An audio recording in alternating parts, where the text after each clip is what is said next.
개인정보, 그것이 알고 싶다.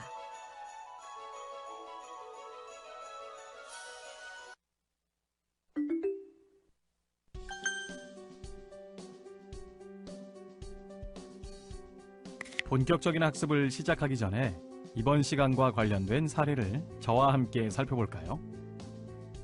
글로벌 소셜미디어 F기업이 해킹을 당해 전 세계 사용자 2,900만 명의 개인정보 유출 사고가 발생했습니다.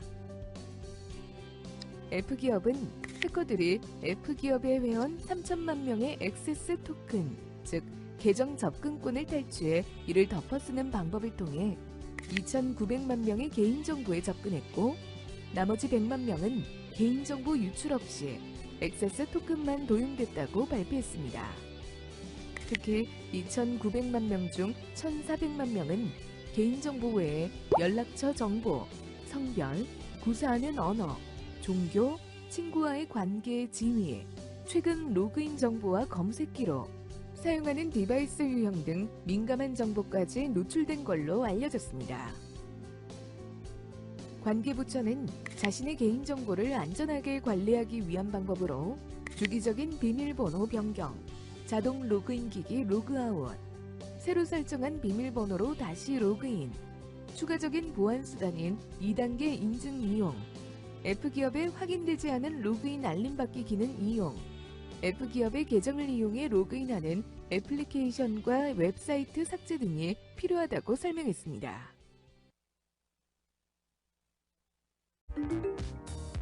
관련 사례 잘 보셨나요? 이번 시간을 통해 여러분은 개인정보의 개념과 유형을 알고 개인정보를 분류할 수 있으며, 온라인에서 개인정보를 처리하는 정보통신 서비스 제공자와 개인정보 취급자에 대해 알 수 있습니다. 그리고 개인정보보호 관련 법률에 대해 알 수 있으며, 사업자 부주의로 인한 유출 사례를 살펴보고 경각심을 고취시킬 수 있습니다. 학습 내용은 다음과 같습니다.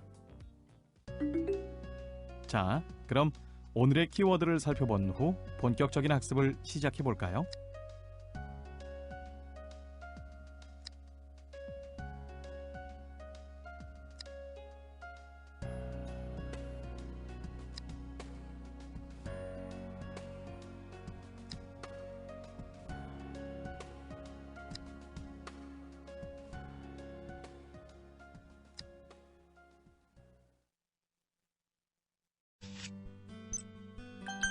개인정보에 대한 이해와 사례. 현대사회는 개인정보를 매개로 사회 서비스가 제공되는 지식정보와 사회로, 개인정보는 개인에게는 인권적 가치, 기업에게는 영업자산, 공공 및 사회는 기반 매개물로서의 가치를 지니게 됩니다. 개인정보의 법률적 정의를 살펴보면, 개인정보란 생존하는 개인에 관한 정보로서 성명, 주민등록번호 등에 의하여 특정한 개인을 알아볼 수 있는 부호, 문자, 음성, 음향 및 영상 등의 정보이며, 예를 들어 주민등록번호, 여권번호, 운전면허 번호 등이 해당됩니다. 그리고 해당 정보만으로는 특정 개인을 알아볼 수 없더라도 다른 정보와 결합하여 쉽게 알아볼 수 있는 이름, 생년월일, 연락처 등도 개인정보라 할 수 있습니다.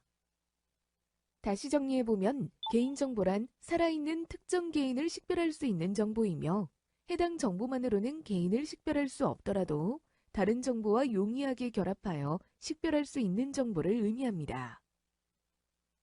개인정보를 정의하기 위해 필요한 성립 요건으로는 첫 번째, 생존하는 개인의 정보여야 하며, 두 번째, 개인을 식별할 수 있는 정보여야 합니다. 사망하였거나 사망으로 추정되는 자의 개인정보는 보호 대상이 아니므로, 이름이 마이클 잭슨이고 신장은 180cm이며 1958년 8월 29일에 태어났다는 사실, 그리고 그의 생김새를 알고 있지만 그가 사망한 자라면 그가 썼던 성명과 그를 나타내는 신장, 생년월일은 더 이상 개인정보로 보기 어렵습니다. 그리고 다른 정보와 결합하여 개인을 식별할 수 있는 정보는 개인정보에 해당합니다. 예를 들어 호주 출신 유명 할리우드 남자 배우라고 했을 때 멜 깁슨과 같이 특별히 한 사람이 생각난다던가, 현재 한국의 대통령과 같이 추상적이거나 개념적인 의미의 단어로 개인을 지칭할 수 있다면 이 또한 개인정보에 해당합니다. 개인정보는 주민등록번호나 운전면허번호와 같이 한 개의 정보가 한 사람을 고유하게 식별할 수 있는 정보라는 개념을 넘어 홍길동이라는 이름이 한 개인을 특정할 수 없는 정보라고 할지라도 서울 강남구에 사는이라는 다른 정보와 결합하여 한 개인을 나타내었다면 결합한 정보인 서울 강남구 행복아파트 104동에 사는 홍길동은 한 사람을 식별할 수 있는 개인정보에 이르게 됩니다. 다음은 개인정보의 유형과 분류입니다.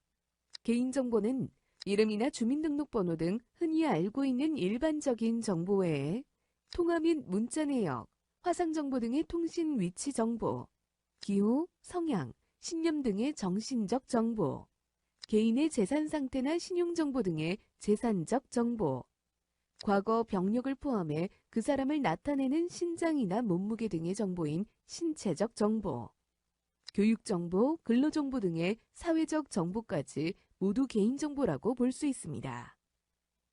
개인정보의 범위가 어디까지인지 조금 더 자세히 살펴보겠습니다. 법률상 개인정보에 대한 개념이 어려운 관계로 개인정보인지 모르거나 개인정보 보호를 소홀히 하여 법률을 위반하는 경우가 있습니다.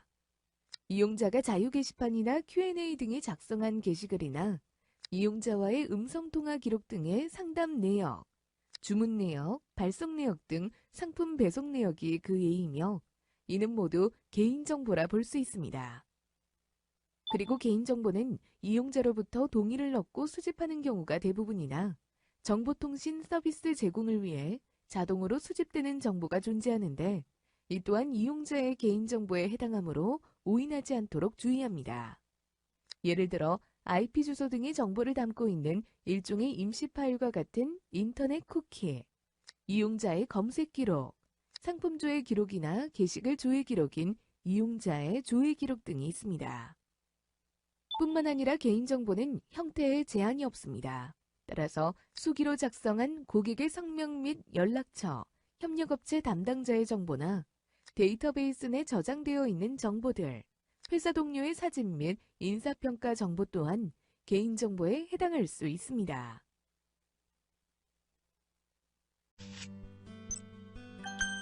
온라인에서 개인정보를 처리하는 사업자. 온라인에서 개인정보를 처리하는 사업자는 정보통신망 이용 촉진 및 정보보호 등에 관한 법률에 따라 정보통신 서비스 제공자로 불립니다. 온라인에서 개인정보를 수집하고 활용하는 사업자를 일컫는 정보통신 서비스 제공자는 다음과 같이 4가지로 분류할 수 있습니다.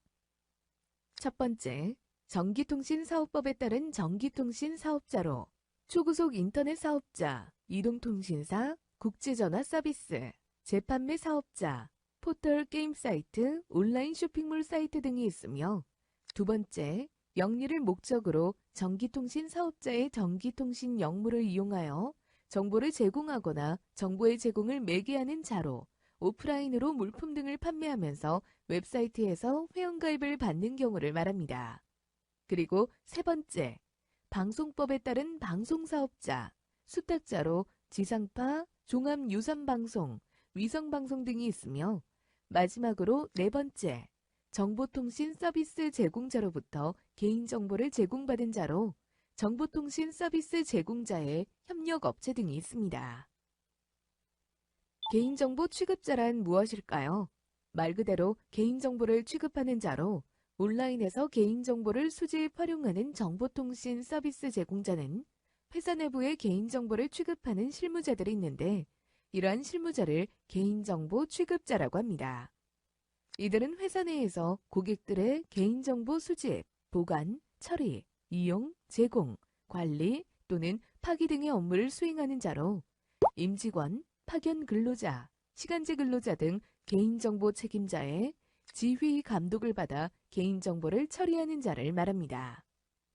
따라서 계약관계와 무관하게 우리 회사의 물리적 장소에 상시 근무하거나 물리적 정보자산에 대한 정보 접근 권한을 가지고 업무를 처리합니다. 개인정보 취급자 기준을 살펴보도록 하겠습니다.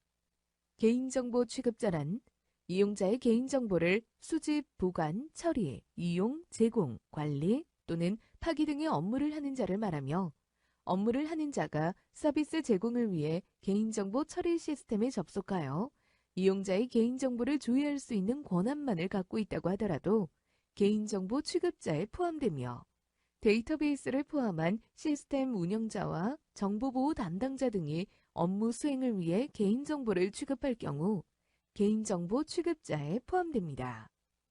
개인정보 처리 업무에 대한 위탁을 받은 수탁자도 개인정보 취급자에 포함됩니다. 예를 들어 살펴볼까요? 홈페이지 운영자와 같이 회원 가입과 탈퇴, 개인정보 관리 시스템, 데이터베이스 운영 등과 같이 직접적인 개인정보 관련 업무에 종사하는 자는 물론이고 그 외에 마케팅 업무 종사자처럼 업무상 필요에 의해 고객의 개인정보를 열람하고 활용하는 업무, 개인정보 관련 상담 및 고충 처리를 하는 상담원, 이용자의 개인정보가 저장된 데이터베이스를 관리하는 개인정보 시스템, 데이터베이스 관리자 등도 모두 개인정보 취급자에 포함됩니다.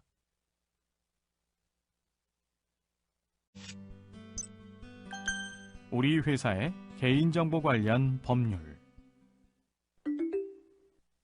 국내에는 개인정보보호법을 기본법으로 정보통신, 금융, 의료, 교육 분야는 특별법이 존재하고 있으며 동일 사항에 대해 일반법과 특별법이 상충시에는 특별법을 우선 적용합니다. 개인정보 보호를 위해 개인정보보호법 이외에도 정보통신, 금융, 의료, 교육 등 분야별 개별법이 존재하고 있습니다. 개별법은 적용되는 산업이나 영역이 달라 구분하기가 상대적으로 쉬우나 개인정보보호법과 개별법은 어느 법이 우선 적용되는지 혼란이 올 수 있습니다. 이에 따라 개인정보보호법에서는 개인정보 보호 관련 다른 법률에 특별한 규정이 있는 경우 해당 조항을 우선적으로 적용받게 하여 개인정보보호법은 일반법으로서 전체를 포괄하고 정보통신망법 등 특별법이 우선 적용됨을 알 수 있습니다.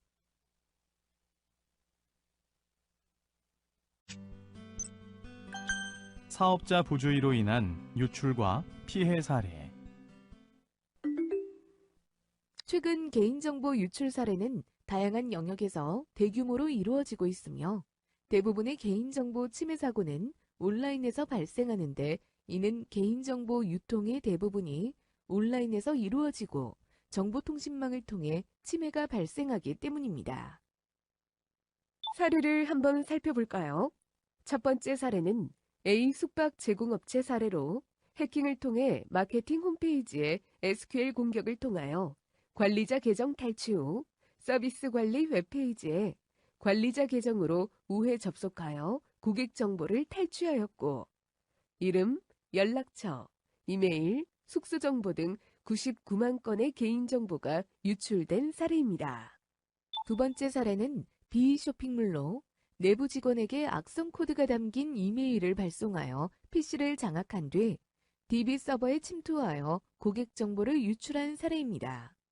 내부 직원의 부주의와 보안에 대한 무지로 인해 악성 코드가 담긴 메일의 첨부 파일을 다운받았고 이로 인해 1000만 건이 넘는 개인정보가 유출되게 됩니다. 앞서 유출 사례와 비례하여 개인정보 침해 신고 상담은 2011년 이후 급격히 증가했으며 2016년 감소 추세 후 2017년 다시 증가 추세를 보이고 있습니다.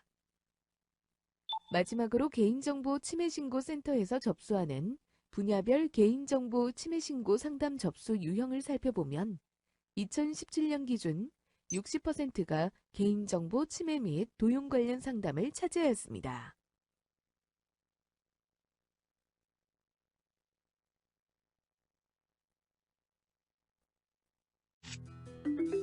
이번 시간의 학습한 내용 모두 이해하셨나요?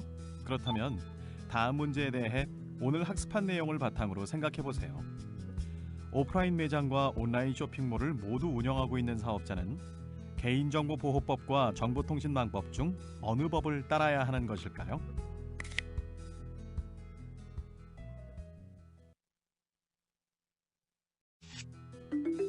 오늘 학습 어떠셨나요?